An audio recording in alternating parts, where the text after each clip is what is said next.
Right, so I'll move on to shale, because this is really where the drift of it is. First, it is the US is 40 times the land area of the UK, so they've got a lot of room to play. 2 BCF per day is something to think about, which is 20% of UK demand.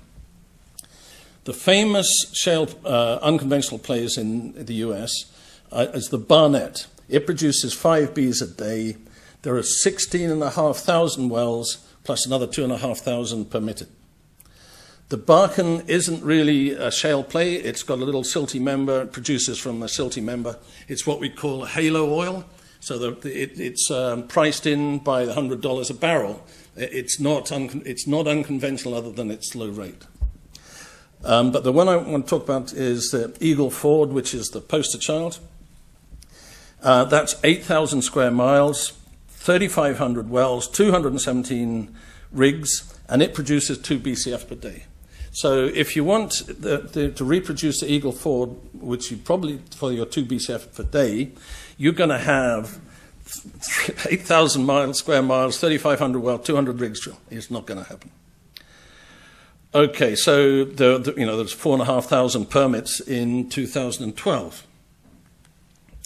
This is moose pasture. You've got to have a lot of moose pasture to drill up shale gas, and the Lake District just doesn't hack it.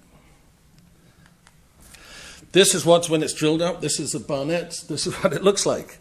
And, I put it to you, we'll never see that, I don't think anyway, see that in the UK, even if it works. This is a fracking collection. There are 50 trucks there. It pumps 10,000 tons of water, etc. I don't think there are this many pumper trucks in the UK. So a typical frac size in Canada is 5,000 feet horizontal, 1,000 tons of proppant, there's the 10,000 tons of water plus biocides, surfactant, etc., etc., etc. It of itself is harmless. It's what you do with the flowback. Alberta is the most fracked place on earth, maybe close to Texas, I don't know, and they're just fine, thank you. So all this fracking goes on at sub, 10,000 feet, and the aquifers are up at a few hundred. They don't talk to each other. George Mitchell took 18 years to make the Barnett work, so the chances of it working here instantly are low. Okay, I'm going to get a little bit more technical. The unconventional basically exploits the source rock rather than conventional trap, source seal, etc. Talked about halo oil. I think the thing that really makes it work in the US is that the landowner gets the royalty. So we used to drill a lot of wells in the US. They'd say, come along in, knock the top off, make a nice flat pad here so we can put a house on later. And if you find something, we get the royalty. So the landowners would welcome people in. Here, it's not. They're talking about where to divvy up the spoils before they've started drilling. Okay. So another important point is shale is a size classification, not a mineralogical classification. You need very low V clay, and I'll come on to that in a minute. Tmax appears to be a critical thing. Overpressure is very, very good, and obviously thick is good. The basic thing is to frack something, it's got to be brittle, and to be brittle, it has low V clay. So it's got to, which is measured quite easily by Poisson's ratio. So you go from glass at 0.5 to mud at 0.2 or something. And then I can contrast all that with quadrilla. Here, they're getting into all sorts of trouble trying to permit one well, where the other people are doing 5,000 a month.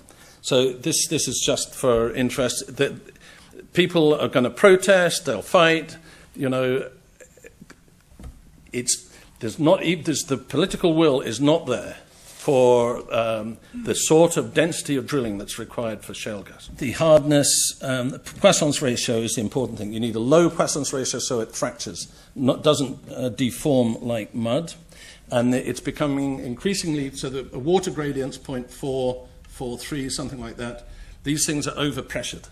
And so you can in your mind, the source rock burps out hydrocarbons. Normally it's a pressure and it'll migrate. In the shales, it doesn't migrate, it stays there. So if you have a prolific source shale rock, shale, it'll be overpressured. Fractures play into it, which I won't bother with now, and obviously thick is good. So this just makes the point about the mineralogy. All those good places, Eagle Ford, Horn River, etc., are very low clay, and it doesn't really matter whether they're silicates or carbonates, as long as they have very low clay. The point about these unconventional wells, they decline very, very fast. So you can see it goes from 250 barrels a day to 50 within a year. This is from a company I'm involved with. This is Montney. The last one was liquids. This goes from 3.5 million cubic feet per day to under 1 million in 2 years. So they decline very, very fast, and they're unpredictable. So this is a picture of the initial production 4-month average IP drilled by Shell in Western Canada. Nothing. There was no learning here whatsoever. It's all random. It's a crapshoot. And I put these up for people's perusal later. The rate versus ultimate recovery, maybe. Initial production, is there any learning over time? No. Frac size versus ultimate, no. Peak month gas against ultimate recovery, no. So people really don't understand at the moment what's going on. As we're in a geological building, shales are as variable as any other depositional environment. Sometimes it works, sometimes it doesn't. And in detail, people don't know. Okay, so what about that is you pile decline upon decline, and eventually you can't offset the decline rates, and so the thing peaks, a bit like conventional oil. So the projections of US domestic production going forever, it's just rubbish in my mind, because it's composed of these high decline wells. And here, this is the EIA's projection. They've got deep water Gulf of Mexico, as I say, in my mind, maybe.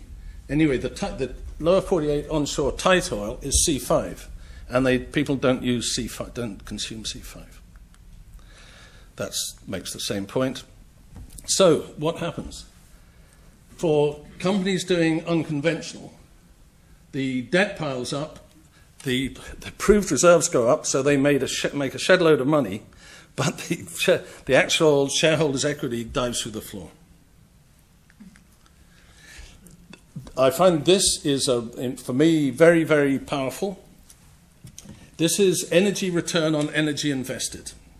Okay, so in the good old days, like in year 2000, a gas well would make 35 times the gas production would contain 35 times the energy that it required to drill the well. According to this plot, by about 2014, it takes as much energy to get out as you produce. Ceteris paribus, it means it's uneconomic if everything's properly priced. But they're not properly priced, so you do have people limping along.